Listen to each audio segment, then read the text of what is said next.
In Wetumpka, we are patriotic Americans. We peacefully assemble. We petition our government. We exercise the right to free speech. And we don't understand why the government tried to stop us. I'm not here as a serf or a vassal. I'm not begging my lords for mercy. I'm a born-free American woman, wife, mother, and citizen. And I'm telling my government that you've forgotten your place. It's not your responsibility to look out for my well-being and to monitor my speech. It's not your right to assert an agenda.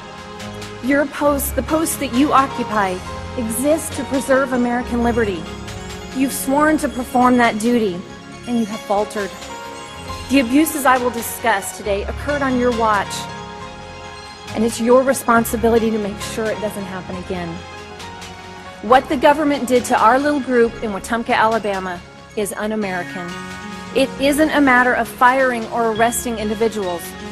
The individuals who sought to intimidate us were acting as they thought they should in a government culture that has little respect for its citizens. Many of the agents and agencies of the federal government do not understand that they are servants of the people. They think they are our masters, and they are mistaken. I'm not interested in scoring political points. I want to protect and preserve the America that I grew up in. The America that people cross oceans and risk their lives to become a part of. And I'm terrified it is slipping away. Thank you. Thank you very much.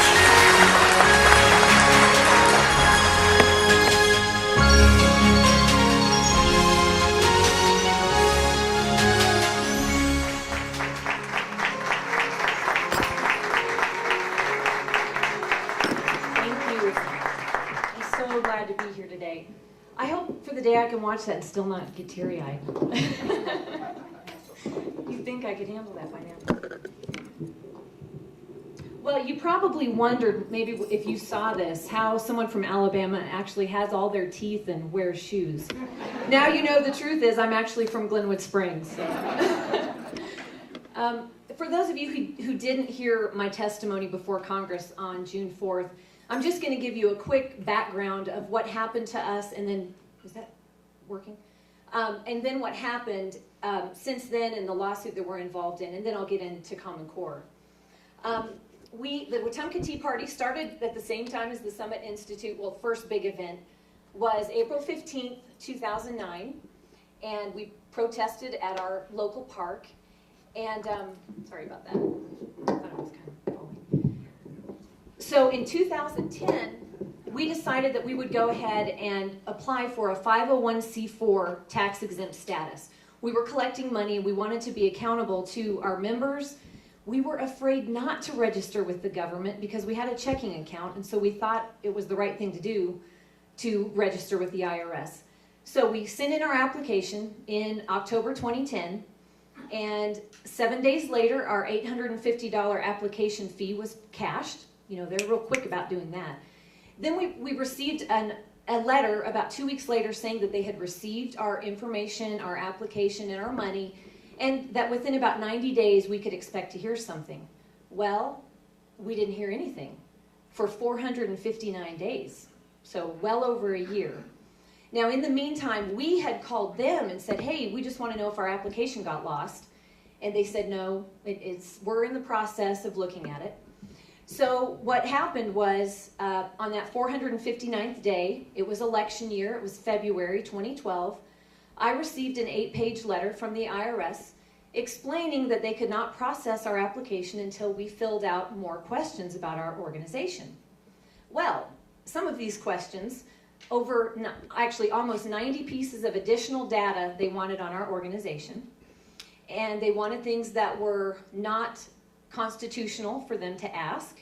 So some of the questions they asked, 501c4s do not have to disclose donor information. These are their rules. They wanted us to disclose all of our donors, the amounts they gave, and the dates that they gave them. They wanted a list of names of all of our volunteers. They wanted to know if any of those donors or volunteers were going to run for office in the near future. This was election year. And if so, what office were they going to run for? Now, why this has anything to do with my tax exempt status, well, I think we all know it was a political agenda. So they also wanted to know, they wanted copies of every speech we'd ever given. They wanted to know who those speakers were and what were their credentials. They wanted to know, they wanted copies of every form of communication we'd ever had with a legislator, including my own legislator. They wanted emails. They wanted any written description of any contact we've had with a legislator. Those were just a sampling of what we were asked. Well, at the time I got this letter, I had some other Tea Party organizers, friends across the nation, were getting the same letter. And they called me and said, hey, have you received a letter like this? And sure enough, I had. And within about 48 hours, we had identified 30 Tea Party groups that we knew of specifically who had received these letters. So we contacted the American Center for Law and Justice and asked the question, is this legal? Can they ask us these questions? Well, Jay Sekulow heads up that organization, and he used to be a tax attorney at the IRS. He knew immediately that these questions were out of the scope of legitimate inquiry. So we asked the ACLJ to represent us in a lawsuit. We threatened the IRS with a lawsuit. We did not answer those questions that were unconstitutional or none of their business. And about 5 months later, 635 days after we applied, we finally received our tax exempt status. This was in July of 2012. So I thought, okay, we're done. It's over. We did have quite a few members who were scared to donate money. They did not want their name on any kind of list. Some of our volunteers had backed off because they didn't want to sign any sheets. They didn't want their name to be associated with the Tea Party, knowing that we were being targeted. So I do think this did possibly have an effect on the election. When you look at all the Tea Parties that were being targeted, they had members that were afraid to either donate or volunteer their time.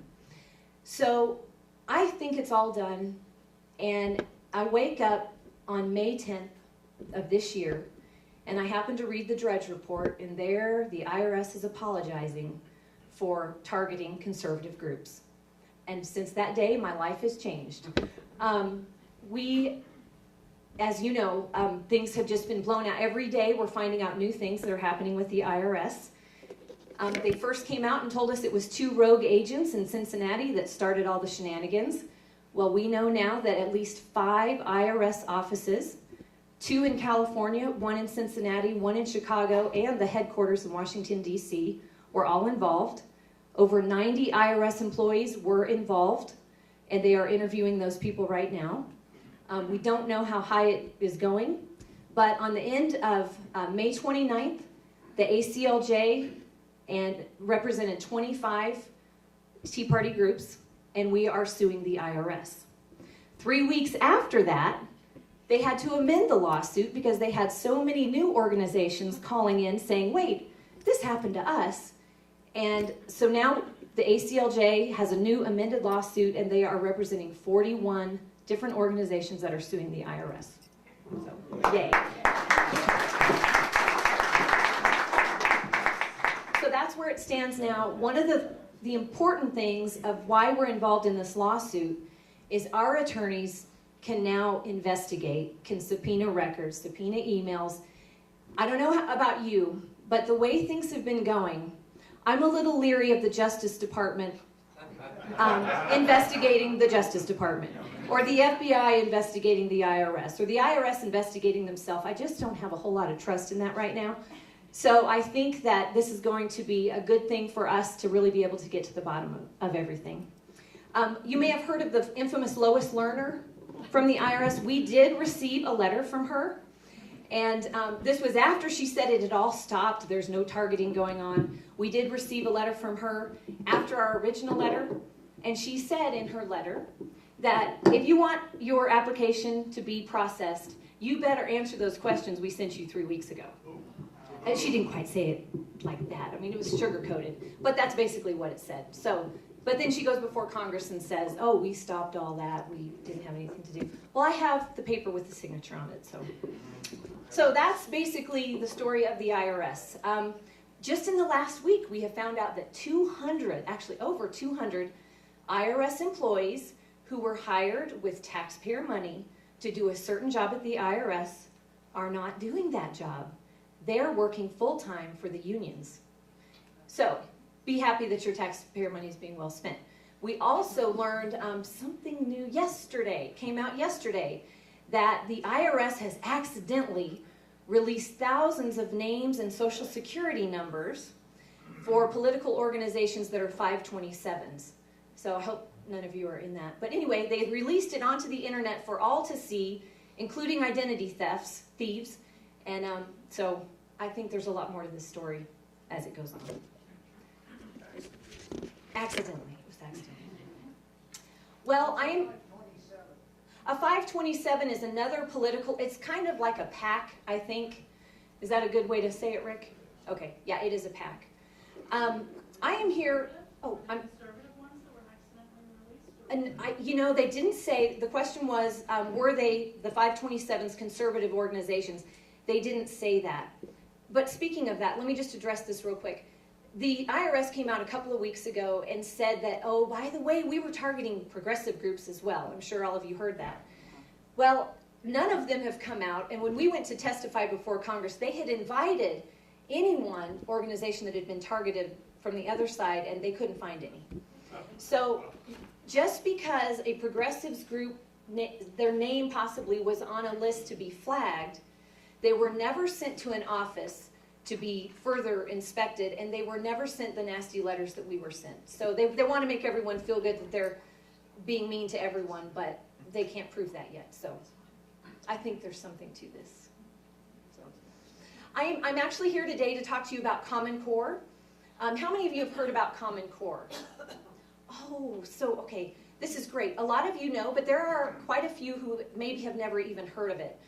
Common Core is the takeover of federal education, the federal takeover of education in America.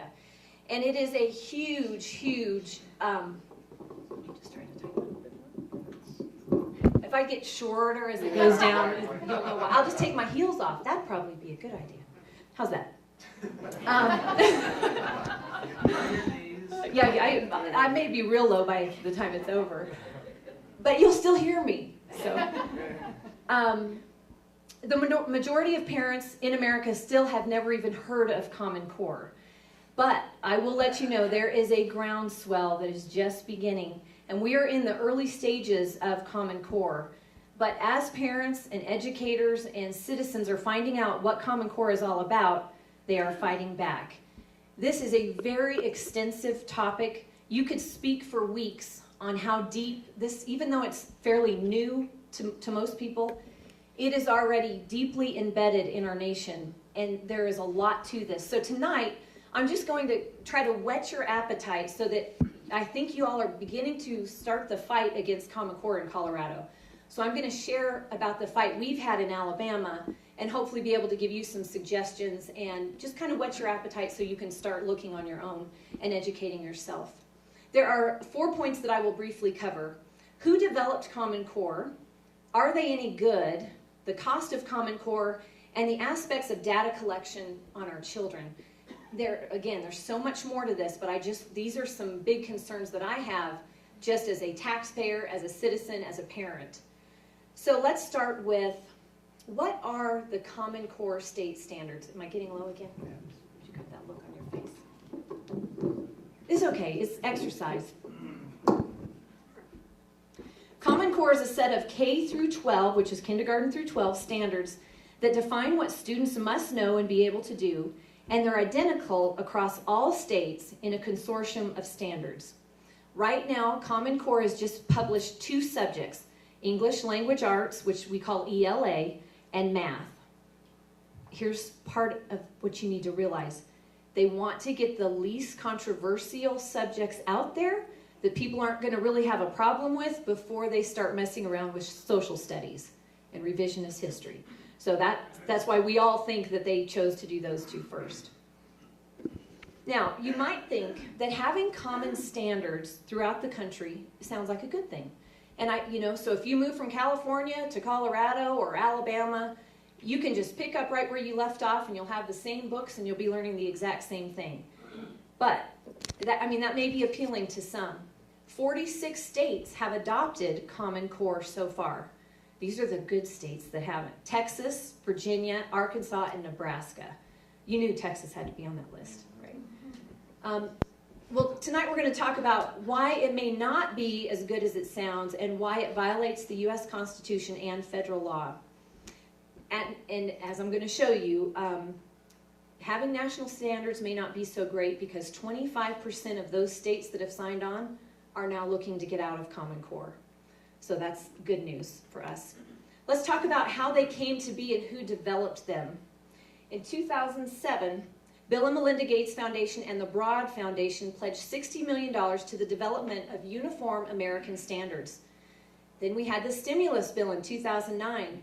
It appropriated $4.35 billion to private corporations, including assessments and publishing companies, to help develop and fund the Common Core standards. Well, 1 month after that stimulus bill, and that's right when the Tea Parties were just getting ready to ramp up. That's one of the reasons we started our Tea Party. 1 month after the stimulus bill, the Education Department announced a 2-part Race to the Top national competition to distribute the stimulus money. Race to the Top is the name of President Obama's education initiative. So if states wanted this money from the stimulus bill, they had to sign on to Common Core. Now you need to know, Common Core standards were not even written yet, but the states had to agree that they would implement the Common Core. Alabama is a great example. In January of 2010, our governor then signed a memorandum of understanding to accept the Common Core. The first draft of Common Core wasn't even written until March, and the final draft didn't even come out till June. So and I believe you guys were in the same boat, but for us, we signed on sight unseen, as did the large majority of states. Well, Bill and Melinda they used that money and they targeted 2 organizations to write the standards: the National Governors Association and the Council of Chief State School Officers. Those are where the superintendents are all part of that organization. They partnered with Achieve Inc., which is another DC-based group, to write the standards. There, yeah. Now, David Coleman, and he's someone really interesting I'm going to talk about, but he was the main architect, and he gets the most credit for writing the standards. He's had a major hand in what all children in every grade should know and should do. He had some help, but it's safe to say that he is the de facto controller of education in America. He will now decide what students need to know if they want to go to college, because he is now the president of the college boards. So you may think that you're safe if you homeschool your kids or if your children attend a private school, but he is in the process of rewriting the SATs to correspond with the Common Core. So all students will have to be educated with Common Core if they want to go to college. Textbook companies all across the nation are now rewriting their textbooks to align with Common Core standards. I would encourage you to Google David Coleman. You will find that his mother is a Marxist and she is a radical education reformer, not only in America, but I think she's traveled around the world researching the latest education reforms. He also has close ties to terrorist Bill Ayers. Well, Bill Ayers is a huge proponent of Common Core. That ought to be a flag for some. Yeah, oh goody, our children get to learn. These standards, please listen closely. These standards are copyrighted. The copyright is owned by the National Governors Association and CCSSO. Common Core does allow, they're so nice, they allow each state to add up to 15% of their own content. So in math and English, in Alabama, we decided to add 2% of our own to the Common Core. And then in math, we decided to add the full amount of 15%. Now, we have had a big fight in Alabama, and I probably should have started off with that, but those parts, the parts the states can add in, can be changed because the states own them. It's the states what they want to do. But the Common Core has to be adopted 100% and cannot be changed. So when you begin your fight here in California, and I'm sorry, in Colorado, that's where we are, right? Colorado. I'm thinking of you because you're from California. When your school boards or your legislature tells you, oh no, we've written Common Core and we can change it anytime, just know that you can't because they're copyrighted. In our fight in Alabama, we have proved this, but our legislators just aren't real bright, I guess. I called the National Governors Association while I was sitting in one of the legislators' offices, and I talked to someone in the Common Core department. I have her name and the date and the time that I called, and I asked her, if we're in Alabama and we have a problem with one of the standards, we would like to amend it, can we do that? And she said, no, they're copyrighted. So think about this. If the government wants every state to be learning the exact same thing at the exact same time, do you think the states are going to have the ability to change that? No, they want it to be the same, but the Colorado part that you can add in can be changed. But also note that those additions that you add to the Common Core cannot be tested. They will not be tested. Teachers will be graded on test scores. Do you think they're going to waste time on things that aren't going to be tested? No, they're going to test. They're going to teach 100% to the test of what's expected in Common Core. But just beware, your legislators will mislead. Do I need to move? Legislators will try to tell you that they have total control, but you need to know they don't. And we have all kinds of documents and links, and everything that I'm saying can be backed up with facts. So if I say something and you don't believe me, just let me know and I'll send you the source where I got that. These standards are touted as rigorous and internationally benchmarked. Well, they've been called on the internationally benchmarked because they couldn't produce any study or any evidence that they were ever internationally benchmarked. So they've removed that part off of their website due to people complaining about it. Again, if you have a problem, good luck going to your local or state school board because they have no control or input over the Common Core standards. It removes parental control, and it flies in the face of what our founders had intended for this country. The states should be in charge of education, not the federal government. Okay, have these standards parental and local control of education and flies in the face of what our founders intended. They wanted education to stay at the state level. Now, have these standards ever been piloted? They've never been piloted anywhere. They are an experiment, but they are being rolled out to every student in the United States of America as the greatest thing that ever happened. Are they any good? Well, Diane Ravitch, she's the former U.S. Secretary of Education. She was appointed by both Presidents George Bush Sr. and Bill Clinton. Here's her quote. She used to be a Common Core proponent in the very beginning until she really learned what it was about. And here's a quote. She is a liberal, too, as I understand. We are a nation of guinea pigs, almost all trying an unknown new program at the same time. Would the Federal Drug Administration approve the use of a drug with no trials, no concern for possible harm or unintended consequences?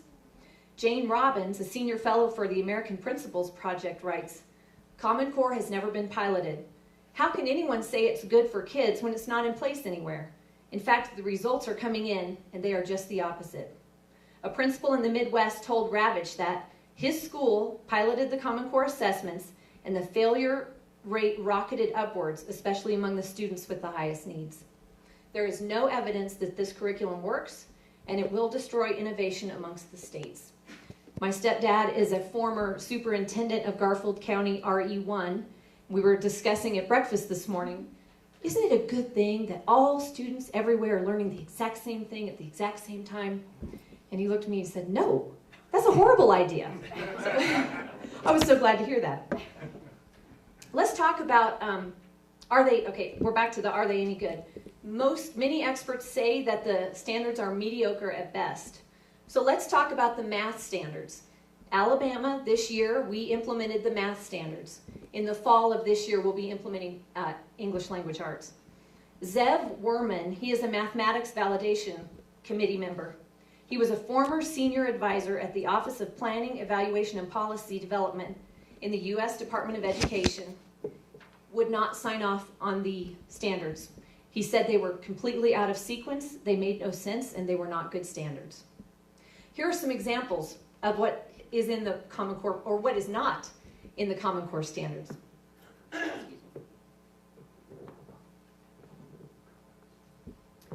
Common Core is missing 20 important topics that are vital to success in math. That's a lot. 20 vital topics. Do y'all remember when you had to learn how fractions go to decimals, to go to percentages, and back and forth? They don't teach that anymore. I think that's a biggie. They don't teach that anymore. In geometry, you might remember an algorithm called side angle side or angle side angle. They don't do that anymore either. They teach a new algorithm that's called rigid motion. Do I have any math majors in here? One. Okay, so you probably know what I'm talking about. Rigid motion algorithm is very complicated, and it is only used by college majors, math majors and above. It has never been used successfully in K through 12 in America or in any other country. But Common Core is going to be teaching it to every student in America. Can you imagine how confused they're going to be? William McCullen, he's the only mathematician and one of 3 people who helped write the standards, says they're not strong. They're lower than Korea, Singapore, China, Japan. Can we fix that? No. Why? They're copyrighted. Can't fix them, can't change them. On a side note, as people who love liberty, I'm sure you all are, we have found many Common Core aligned textbooks wrought with problems, story problems about redistribution of wealth. That's a nice sounding name for socialism. We have found the story problems in math as young as 3rd grade. They are wanting to re-educate our children. Let's talk about the English language arts standards. Sandra Stotsky, she's a professor of education reform at the University of Arkansas. She stated that the English language arts standards were lower than current standards in many states. Well, let's talk about how Colorado's English language arts standards compare to Common Core. The Fordham Institute is an institute that actually is a proponent of Common Core, but they went through and they evaluated the Common Core standards to each state. And here's what they said about Colorado. This is your old standards before Common Core. Colorado standards for literacy and non-literacy text analysis are more thorough and detailed than Common Core. In addition, Colorado includes a strand devoted to research, and reasoning, which despite occasional overreaching, outlines more detailed and rigorous expectations for logic. Colorado's standards for oral presentations is also clearer and more detailed than those presented in the Common Core.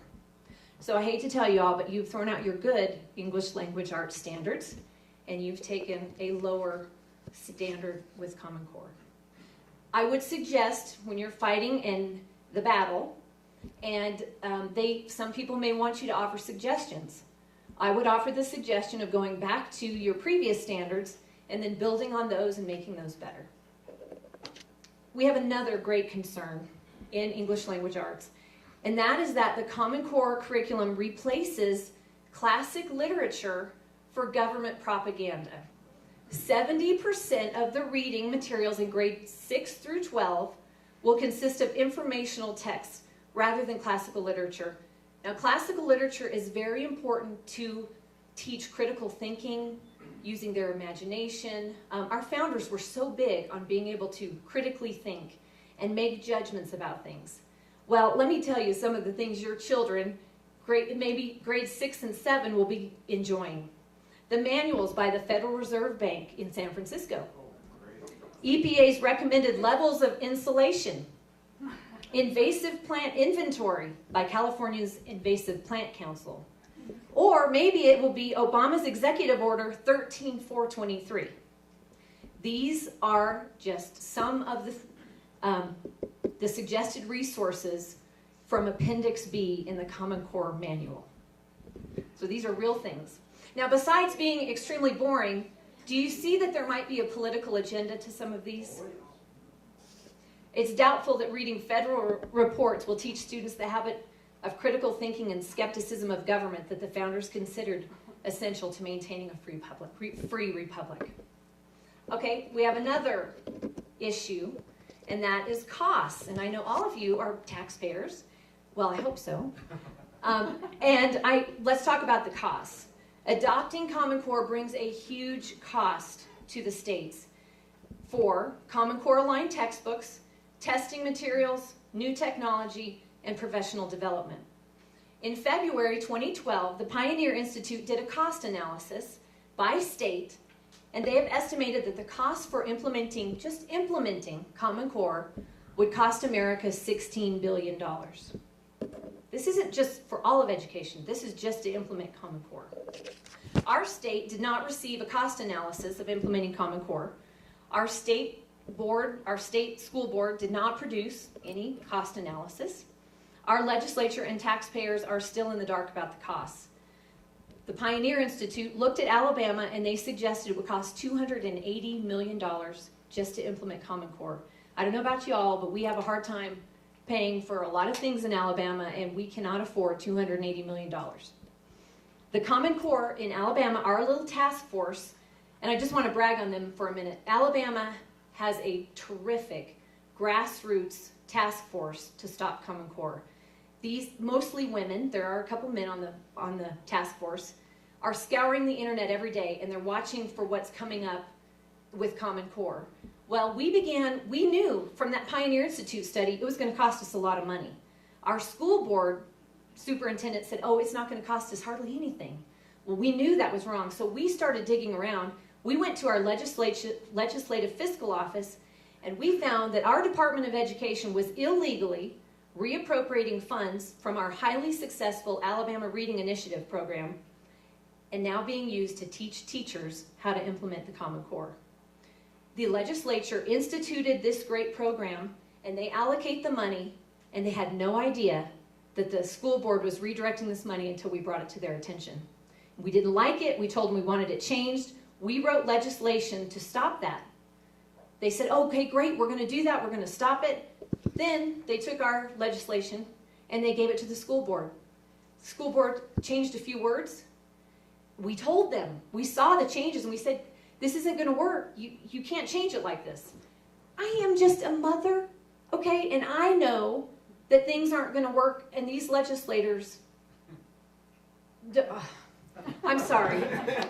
It just blows my mind that a simple citizen might know more than the state legislature. So what happened? They passed the bill, and now the state school board is legally draining all the money from that fund. So you may have that same fight to come later. In Huntsville alone, one school district, they spent over $40 million last year, one school district, to buy the technology to support Common Core. And you know what? They spent $40 million, they bought everybody an iPad or a computer, and then they realized they didn't have the bandwidth to hold it all. So now they're going to have to go back and spend millions more to try to update their system and their infrastructure to support that. You may have to deal with that as well. So let's look at how much Common Core is going to cost Colorado. For textbooks, $49 million. Testing, $157 million. Technology, $140. Professional development, $98 million. And your total is about $444 million just to implement Common Core. So you all need to begin asking the questions, where is this money going to come from? Or where has it come from? Colorado has received many grants, but you know, grants don't always last very long. It's the carrot, they get you in, you start paying for the program, then they pull the money out and you're stuck holding the bag. Local school administrators across the country have already started complaining that the grants aren't enough to cover the requirements behind them. So again, I urge you to find out. This is a great place to start. Talk to your school board, talk to your legislators, find out, ask for a cost analysis. That's a logical thing. As a taxpayer, you want to see where this money's coming from. Again, this is an untested, unpiloted program, and we're going to spend this much money on it. One of the most alarming aspects of Common Core is data collection. The federal government has a statute that prohibits the federal government from maintaining a national student database. But, you know, we got a lot of weird things happening in Washington. In 2009, the stimulus bill that we all love so much, in that stimulus bill was a little thing called the State Fiscal Stabilization Fund. And if states wanted to get any of that money, they had to build a student longitudinal data system. Well, they're being built in all 57 states as we speak. Colorado is one of a handful of states to have been awarded 2 grants specifically for harvesting student data. Are you proud? Let me tell you, your student data system is called RISE. If there's any teachers here, you may already know this. RISE stands for Relevant Information to Strengthen Education. Just know, RISE is the thing that is allowing your state to collect data on your students. Now, for the state governments to be allowed to collect this data, something very significant happened. The Federal Education Rights and Privacy Act of 1974, it's also called FERPA. The FERPA law was changed in December 2011. Guess how it was changed? Executive order by President Obama, without any congressional oversight. This was done so that now states can collect and legally harvest children's or students' personal information. Without FERPA being changed, and you can see up there, before, when FERPA was in place, they weren't allowed to collect a lot of things. Well, they changed that, and so now they can collect. Again, we see the federal government, and in this case, it's President Obama, not acting in the citizens' best interest, go figure, and taking away our rights of privacy and our children's rights of privacy. So let's talk about what this. Maybe you'll have these people say, oh, this isn't such a big deal. It's good for, we do need to collect data. We do need to collect data on students. Some data is okay. But let's talk about what kinds of things they will collect besides educational data. How about religious affiliation, voting status, family income, dwelling ownership or arrangement, bus stop arrival and pickup times, health care plan. I think those things are just a little bit too personal. I don't think that the government needs to know all that.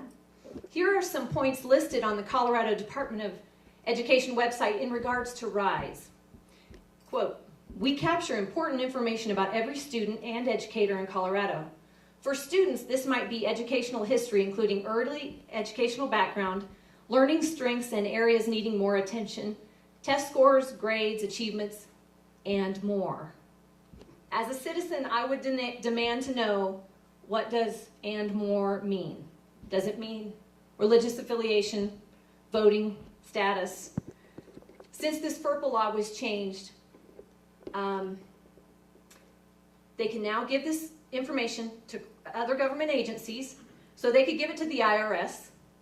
They could give it to Homeland Security. They can give it to Health and Human Services. They're allowed now to trade all this information across different agencies. But they're also able to give it to third parties. Educational companies that want to sell your kids something. They can now have access to this data. Do you want everyone out there knowing all of this about you? I don't. Be aware, in your fight against Common Core, you will be told by the school board, by data companies, don't worry. This information is aggregated. We just collect it all, and it doesn't have any student identifiers.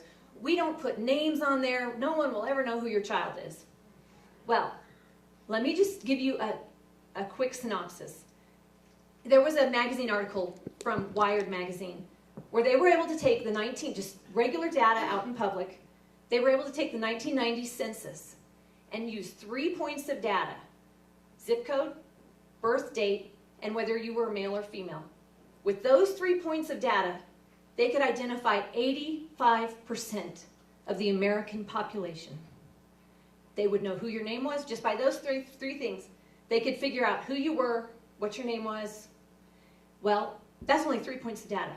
In Common Core, they want to collect 400 pieces of data on your child. That worries me. Let's talk about how they're going to collect this data. Mostly they'll use questionnaires. At the beginning of the year, you get home a packet of all this stuff you have to fill out for your child. In most cases now, you will have no idea that the schools are collecting data on your children. They'll get a questionnaire at school. For example, in Alabama, they send home questionnaires from the UNESCO UN program. Why UN is in our schools, I have a hard time with as well. But they sent this home with the kids. And it was, how well do you eat at home? They wanted to know, are you getting all the vegetables and fruits? One of the parents said, I am not going to fill this out. This is none of their business. So her child goes to school, gives the paper back. The parent says no. So the teachers give her a questionnaire in school and say, if you fill this out, we'll give you a really pretty colored water bottle. So the child filled it out, came home with the water bottle. Well, the woman is now in a lawsuit with the school. So there are a lot of ways that they collect data. And that questionnaires will probably be the main way. But if any of you happen to see, Glenn Beck had an episode 2 months ago maybe, talking about a book that was on the Department of Education website. It was called Grit, Tenacity, and Perseverance. On page 47, they show how they want to collect data on your child. Facial expression cameras, posture seats, pressure mouse, skin connectivity sensors. Now, this isn't cost prohibitive, so this probably won't be in every school at this point. But you can't lie very well on these kind of things. So I want to take this a step further. Let's say they want to start asking your children about family situations. What's going on at home? And they use these. Let's say your child's going through something really traumatic, and they're using the pressure mouse, and they know that when they ask a certain question, the child's really apprehensive. This gets flagged by the teacher. Guess what? You get a knock on the door from Homeland Security or Department of Health and Human Services because they think you might be doing something to your kid or something's not right at home. I just have a real problem with this. So be on the lookout. Those may be coming to your school in the near future. My point is we need to stop Common Core in America, and if we don't, it's going to grow bigger and bigger and more invasive. So here's what you can do. Educate yourself. Network with other states. If you have a Facebook page, just look up Stop Common Core. There's Stop Common Core Alabama. There's Stop Common Core Colorado. I encourage you to go there and like the page. FreedomWorks, Heritage Foundation, TruthinAmericanEducation.com. There are national conference calls that take place every Thursday night that you can be a part of. You can start a parent group. Just get together with some friends and start researching these things and get back together a couple weeks later and start telling each other what you found. And pretty soon you'll have a neat little research organization going on. If you are lucky enough to attend the Summit Institute Freedom Conference coming up, Steamboat Conference, you will watch the Common Core debate, and I can't wait for that. It's going to be great. I will send a list of resources to Jennifer so she can either email them to you, put them on the website, if you have a little tab somewhere you want to hide them, so you can begin looking into this some more. Ask questions. Begin calling your legislators, go to the school board meetings, start asking for a cost analysis. To be perfectly honest with you, a lot of teachers don't even understand Common Core either. They are told it is a wonderful thing, just do it. It all sounds fine. Teachers want to do a good job, and they do what their superiors tell them. They don't have a lot of time to research this stuff. So honestly, it is up to parents to be educating, have a close relationship with your parents. If y'all are grandparents, make sure your children understand this. Don't give up, whatever you do. I do have handouts that I'll have in the back. It's a yellow piece of paper with just some really neat facts, quick little bullet statements for you to read a little bit more about it. And I'll take questions if anyone would like to ask any questions. Yes? I have a question. I know we use Common Core in our school system because I emailed our superintendent and he said yes. My question is, I guess I'm a little confused on the timeline because our school implemented everyday math in 2009, and that's part of Common Core. Right. So how did that, because the stimulus bill was put into the stimulus bill in 2009, how did we get it so quickly? Like, how is everyday math part of the Common Core curriculum? Do you know what I'm asking? Right. You know, that's a great question. Everyday math, if you guys don't have little kiddos, it's the most convoluted way of teaching them how to add, multiply. That's the day my daughter started coming to college. Okay. Well, we have a lot of those same types of questions in Alabama. I'm not familiar with that program that you're talking about, but Could you repeat that? Oh, yes, the question was, currently, and since 2009, Colorado has been using, what is it called? Everyday math. Everyday math, which is part of the Common Core. Well, how did they do that if that was before the standards were ever written?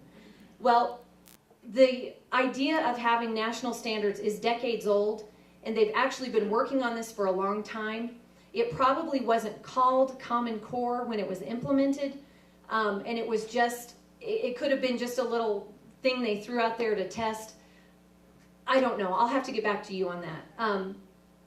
It's just been my confusion because I follow another good website or group on Facebook is Parents and Educators Against Common Core, and I see that Alabama people, you get tied in with every state. Right. But it was like I was driving home and I made that connection and I posted on there, is this part of it? And I'm not kidding you, I just went scroll down and there was one of the problems of the everyday math. And it brought me to tears. Okay. I'm like, this is when my daughter just.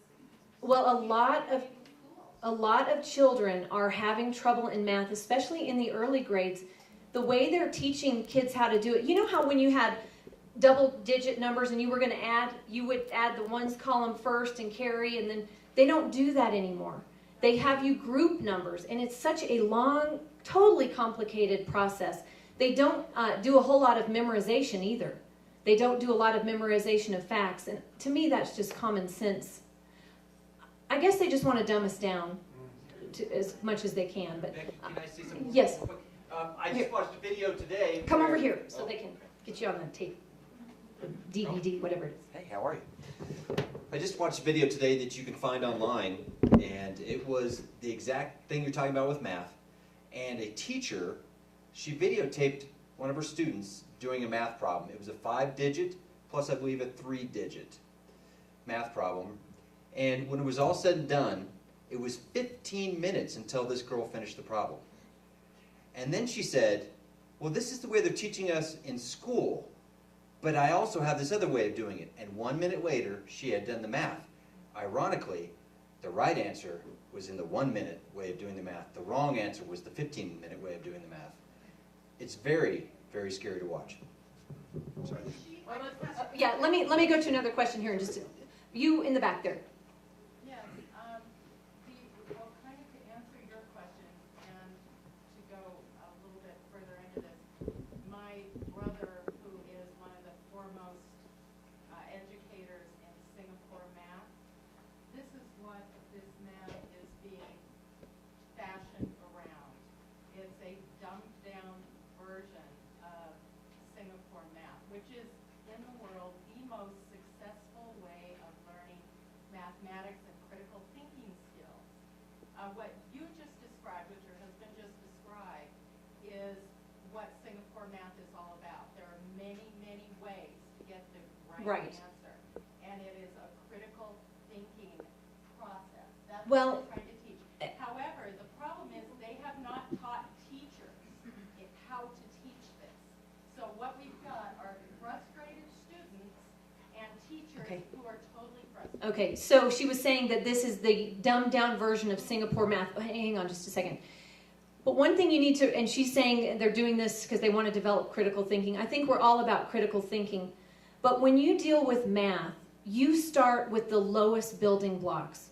You start with the very basics, 1 + 1. You learn how to carry numbers. You learn long division by hand before you begin these critical thinking skills. And I think as we're seeing in Alabama, just like you said, we are having such a hard time watching our children be so frustrated that they want to give up. They cry, they don't want to go to school, and that is not the environment that we want for our children, especially the very young ones. But sir, you had a question?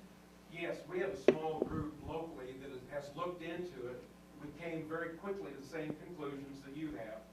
One of the themes that came out of that was what you just said, and it was called dumbing down. My question to you is, we are what, 32nd in math in the world, or 28, some horrible. Oh, I'm so glad you asked that. Is there Okay. Is there a goal in this thing to get us up to maybe Okay. 29? Y'all, listen closely to what I'm going to tell you, and I'm so glad that you brought that up. You know, never let a good crisis go to waste.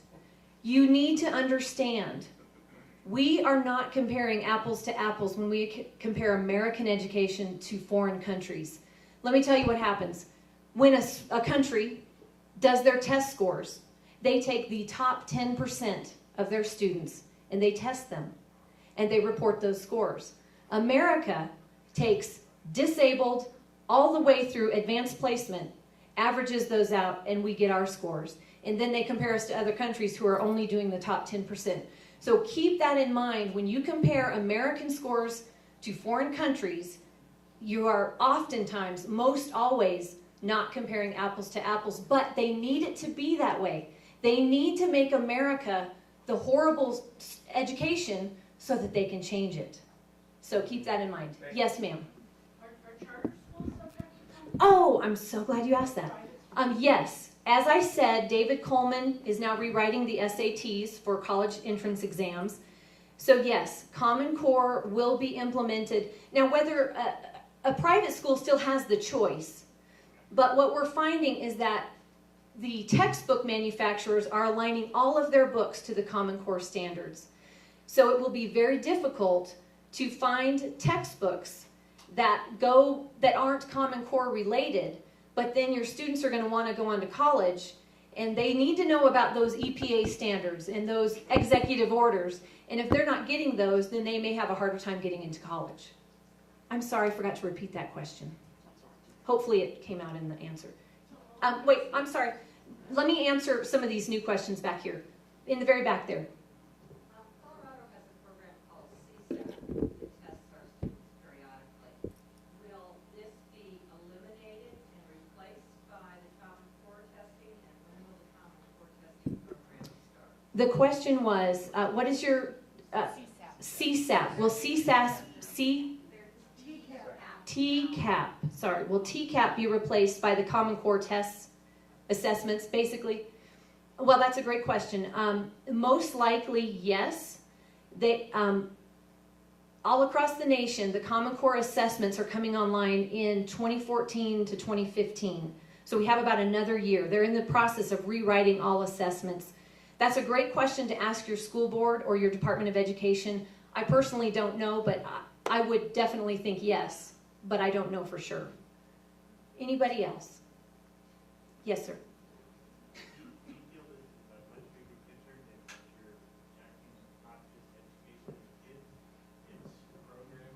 Oh, absolutely. Do I think this is just about education, or is this programming children? I absolutely, and you can have it on tape, I absolutely believe this is about reprogramming our children. I'm sorry, you had your hand up for a long time back there. Yes. I've had to reteach both my children simple math. 2 plus 2 will always equal 4. And there's a very simple way to get to that. And I've struggled with that throughout their education. My question is, in the past 2 to 3 years in the Steamboat school system, a health component has come into this where my kids are being tested for their agility, their stamina, their this, their that. And I get those results. And I have no idea that they're going to do them prior to when they initiate the test.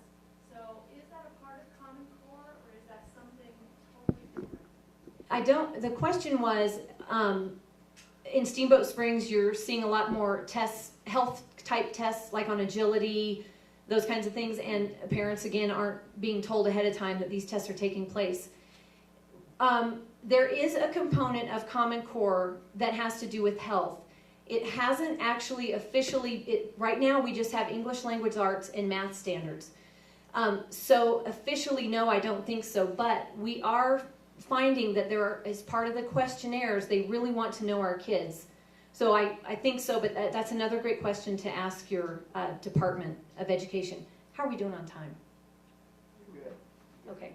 All right, let's take a couple more questions. Go ahead.